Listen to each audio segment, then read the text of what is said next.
Às 3 da manhã, Aparecida foi despertada por um barulho que ela não conseguia identificar.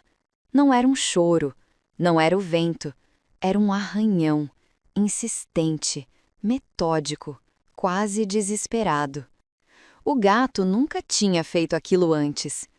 Ela se levantou com dificuldade, os joelhos doendo como sempre doíam nos dias frios. Foram 16 passos do quarto até a cozinha. Ela os contou, porque havia muito tempo tinha aprendido que contar passos ajudava a não pensar. Ajudava a não pensar em como a casa havia ficado grande demais depois que ele foi embora. Não no sentido de ir embora assim, de simplesmente partir. Ele tinha morrido, e ela tinha ficado.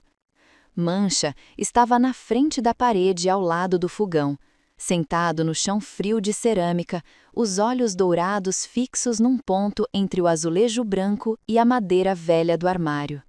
E ele arranhava sem parar, sem olhar para ela, sem pedir carinho. Aparecida não sabia, naquele momento, que o gato estava tentando salvar sua vida. Ela simplesmente pegou ele no colo, disse "para, Mancha" e voltou para a cama. No dia seguinte, ele foi fazer a mesma coisa, e no seguinte, e no seguinte. Aparecida Silva tinha 72 anos e morava sozinha em um sobrado pequeno no interior de Minas Gerais, desde que Antônio, seu marido de 43 anos, havia morrido de infarto numa quinta-feira de agosto. 43 anos, quase metade de um século compartilhado. E, de repente, nada. Os filhos moravam longe, um em São Paulo, outro no Paraná. Ligavam nos fins de semana. Visitavam no Natal. Eram bons filhos, mas a casa continuava silenciosa nos outros 340 dias do ano. Aparecida tinha uma rotina de sobrevivente. Acordava às 6, tomava o café que Antônio costumava preparar. Ela nunca havia aprendido a fazê-lo no ponto certo, mas tentava todo dia. Regava as plantas, assistia à novela, dormia às 9. Não havia mais planejamentos. Não havia mais planos. Havia dias que passavam como nuvens, sem forma definida, sem direção certa. O médico havia dito depressão. Ela havia dito que era apenas saudade. Talvez as duas coisas fossem a mesma. Mancha apareceu numa tarde de outubro. Aparecida estava sentada no quintal quando ouviu um miado, fino, alto, urgente. Saiu pelo portão e encontrou um gato na sarjeta, branco com uma mancha preta cobrindo metade do focinho, como se alguém tivesse espirrado tinta sobre ele por descuido. Ele era magro, tinha arranhões pelo pescoço. Um dos olhos estava meio fechado, inflamado. "Você está ainda pior do que eu", ela disse. Não foi uma adoção planejada. Ela simplesmente entrou com ele dentro da casa, limpou os ferimentos com o que tinha no armarinho do banheiro, colocou uma tigela com leite no chão e disse: "Pode ficar um dia". Um dia virou uma semana virou 2 anos. Mancha dormia nos pés da cama de Aparecida. Ela havia deixado isso acontecer na segunda noite, quando acordou às 3 da manhã com o coração acelerado e o quarto parecendo grande demais, e Mancha havia pulado na cama sem ser chamado e deitado sobre seus pés, com um peso pequeno e quente que pareceu dizer: "Eu estou aqui". Ela não tinha chorado tanto assim desde o velório. O comportamento de Mancha começou a mudar na última semana de março. A princípio, Aparecida achou que era o clima. O inverno mineiro havia chegado cedo naquele ano, e às vezes os animais sentiam essas mudanças antes dos humanos. Ela já havia lido algo assim numa revista de veterinária que o filho tinha deixado anos atrás. Mas não era o clima. Na segunda-feira, Mancha começou a farejar a parede ao lado do fogão. Não o chão, a parede. Ficava com o focinho encostado no espaço entre o armário de madeira e o azulejo, as narinas contraindo rapidamente, como se estivesse decifrando uma linguagem que só ele conhecia. Na terça-feira, começou a arranhar. Não de forma violenta, era quase metodicamente suave no começo. unhas pequenas deslizando pelo azulejo, deixando marcas que Aparecida lavava toda manhã com o pano úmido de sempre. Para com isso, Mancha, você vai estragar a parede. Ele parava por alguns minutos, olhava para ela com aqueles olhos dourados sem piscar, aquela expressão que os gatos têm e que sempre parece dizer alguma coisa que os humanos ainda não aprenderam a ouvir. E recomeçava. Na quarta-feira, Aparecida colocou uma cadeira bloqueando o espaço. Mancha contornou a cadeira. Na quinta-feira, ela colocou a lixeira em cima da cadeira. Mancha esperou ela sair e empurrou a lixeira. Na sexta-feira, ele parou de comer. Isso a preocupou mais do que os arranhões. Mancha sempre havia comido com entusiasmo, aquele entusiasmo específico dos gatos que já passaram fome de verdade e nunca mais esqueceram o que é isso. Ver a tigela de ração intacta era como ver um sinal de alerta. Ela levou ele ao veterinário no sábado. O veterinário examinou, apertou a barriga, olhou nos olhos, checou os dentes. Disse que o gato estava saudável. Disse que era provável que fosse algo comportamental, talvez um rato dentro da parede, talvez uma mudança no ambiente que o estava deixando ansioso. Rato? Disse Aparecida, com uma expressão que misturava alívio e repulsa em proporções iguais. Ou alguma coisa que esteja emitindo som, em uma frequência que os humanos não ouvem. Gatos percebem coisas que a gente não percebe. Ela voltou para casa com Mancha numa caixinha de plástico e uma lista de possíveis explicações que não explicavam nada. Na semana seguinte, o comportamento piorou. Mancha passou a arranhar não só durante a noite, mas também de manhã, ao meio-dia, à tarde. O sono de Aparecida foi se tornando fragmentado, cheio de pausas e sobressaltos. Ela acordava ao mínimo som e não conseguia mais voltar a dormir. Os filhos ligaram no fim de semana. Ela não contou sobre o gato e a parede. Pareceria coisa de velha solitária que projeta sensações em animais de estimação. Não queria dar esse argumento a nenhum dos dois para que voltassem a falar em colocar ela numa casa com mais cuidado. Ela tinha 72 anos, não 80. Tinha os próprios pés. Tinha Mancha. Tinha Mancha que estava enlouquecendo, mas tinha. Numa noite de quinta-feira, às 2h30 da manhã, Aparecida sentou no chão da cozinha ao lado do gato e disse em voz alta: "Tudo bem, Mancha. Se tem alguma coisa aí, me mostra. Porque eu já não tenho mais paciência, não tenho mais sono e, francamente, eu já não tenho mais muita coisa." Mancha parou de arranhar, virou o pescoço e olhou para ela. Por um momento longo, os dois ficaram assim. A velha sentada no chão frio e o gato branco e preto a 3 palmos dela, olhando nos olhos um do outro, no silêncio de uma casa que havia ficado grande demais. Então Mancha voltou para a parede, mas desta vez devagar. Encostou o focinho no espaço mais embaixo, perto do rodapé, e ficou parado, farejando. E Aparecida, pela primeira vez em dias, abaixou junto e cheirou também. Ela não sentiu nada de imediato. O olfato humano, especialmente o de uma pessoa mais velha, é limitada. Mas ficou ali, agachada, com o joelho protestando, e cheirou aquela fresta entre o rodapé e a parede. E então sentiu. Era sutil, muito sutil, quase como aquele cheiro de ovos podres que se usa como adição ao gás de cozinha, justamente para que as pessoas possam identificar vazamentos, mercaptana, o odor de segurança. A maioria das pessoas descreve como enxofre. A Aparecida descreveu depois como o cheiro de coisa estragada que não devia estar ali. Ela reconheceu o cheiro. 43 anos cozinhando para Antônio, ela sabia como cheirava gás. A Aparecida levantou. Seu coração estava batendo de um jeito que ela não sentia desde que o médico tinha dito o nome da doença de Antônio. Ela não correu, seus joelhos não deixavam, mas caminhou o mais rápido que conseguiu até o corredor. Pegou o casaco na cadeira, pôs Mancha dentro da caixinha do veterinário sem cerimônia e saiu pela porta da frente. Desceu os 3 degraus do sobrado. Ficou parada na calçada. Olhou para a casa que havia sido sua por 31 anos. Depois, ligou para o filho mais velho. "Tadeu, eu acho que tem gás vazando na cozinha. Eu saí. O que eu faço?" Tadeu disse para não entrar de volta, não acender nenhuma luz, não usar o celular perto da casa, e já estava ligando para os bombeiros.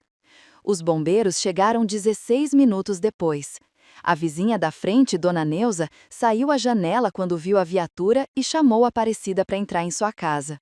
As duas ficaram na janela da sala, com Mancha no colo de Aparecida, assistindo a 2 bombeiros entrarem com equipamento de detecção de gases pelo portão que ela havia deixado aberto.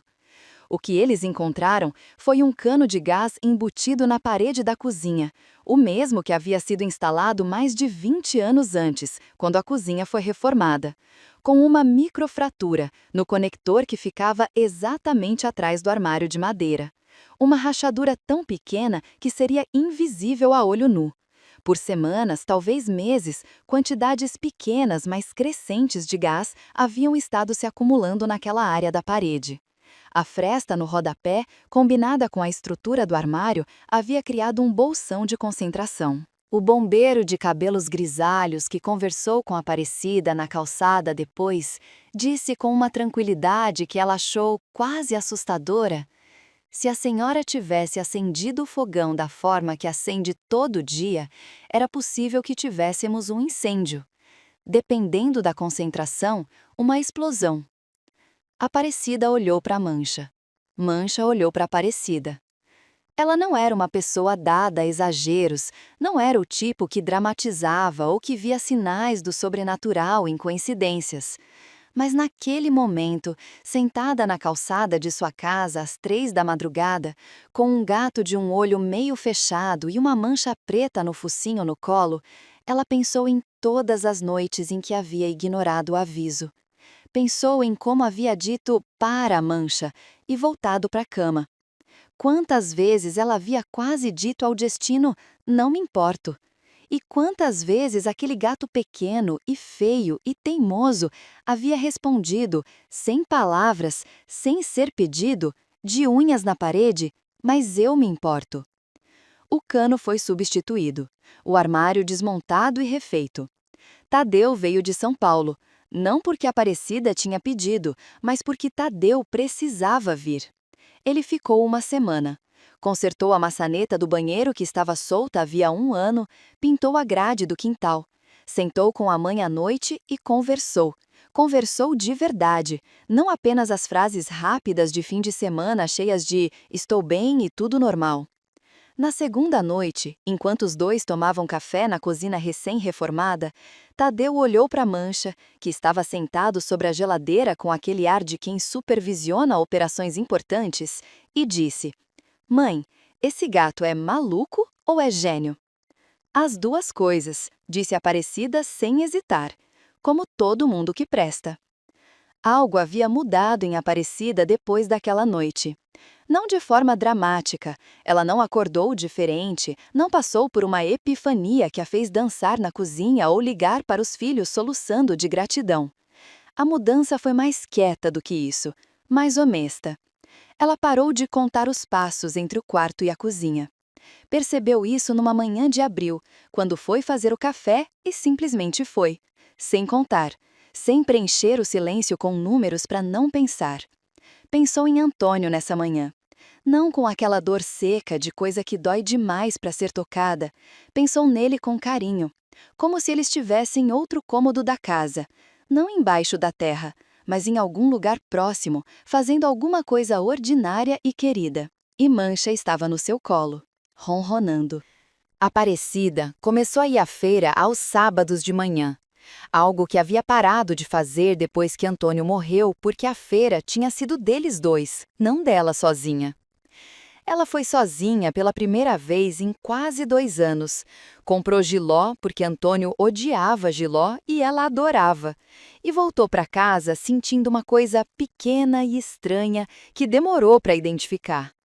Era alegria. Pequena, doméstica, sem pretensões. Mas era alegria. No caminho de volta, parou em frente a um muro onde havia 2 gatos magros dormindo ao sol. Ficou olhando para eles por um tempo. Depois, continuou andando. Em casa, encheu a tigela de Mancha com ração e um pouquinho a mais. "Você merece", ela disse. Mancha não respondeu, estava muito ocupado comendo. A história de Aparecida e Mancha não é uma história sobre um gato que previu um perigo de forma mística. Os animais não fazem previsões. É uma história sobre atenção. Os gatos têm capacidade olfativa entre 10.000 e 100.000 vezes superior à dos humanos. Seus sistemas sensoriais foram calibrados por milhões de anos de evolução para detectar o que existe além do percebido. Mancha sentiu aquele gás semanas antes de qualquer tecnologia comum o detectar. Mas a história também é sobre outra coisa. Sobre o que acontece quando um ser decide, por alguma razão que a ciência ainda não explicou completamente, que a sua vida importa o suficiente para ser protegida. Mancha não foi treinado, não recebeu recompensa, não havia manual. Havia apenas um gato que um dia tinha sido encontrado numa sarjeta com arranhões no pescoço e um olho inflamado, e que uma velha tinha carregado para dentro de casa e dito: "Pode ficar um dia." E ele ficou. E quando chegou o momento, ele pagou aquela dívida da única forma que sabia: com unhas, com persistência, com aquele tipo de amor que não precisa de palavras, porque nunca soube como usá-las, só soube como agir. Quantos de nós temos um Mancha em nossas vidas? Alguém que tenta nos avisar e nós dizemos: "Para, você está me incomodando." Alguém que bate na mesma parede todo dia porque sentiu algo que ainda não chegou até nós. Um amigo, um filho, um animal. Às vezes, os avisos que mais precisamos ouvir chegam nas vozes que menos esperamos. Aparecida ainda mora no mesmo sobrado. O fogão foi substituído. A cozinha cheira agora a café passado e a aquela vela de baunilha que ela comprou na feira e achou que estava comprando cara demais, mas comprou mesmo assim. Mancha ainda dorme nos pés da cama. Ainda olha para as paredes às vezes, mas agora é curiosidade, não urgência. Agora é gato sendo gato, que é uma das coisas mais simplesmente maravilhosas que existem neste mundo. E Aparecida passou a não contar mais os passos, passou a prestar mais atenção. Não só ao gato, a tudo. Porque às vezes a diferença entre o perigo e a segurança, entre a solidão e a conexão, entre desistir e continuar, é um ser de 4 quilos que arranha uma parede às 3 da manhã e não desiste de nos avisar. Se esta história tocou algo em você, se você já teve ou tem um companheiro de 4 patas que um dia te surpreendeu, conta pra gente nos comentários.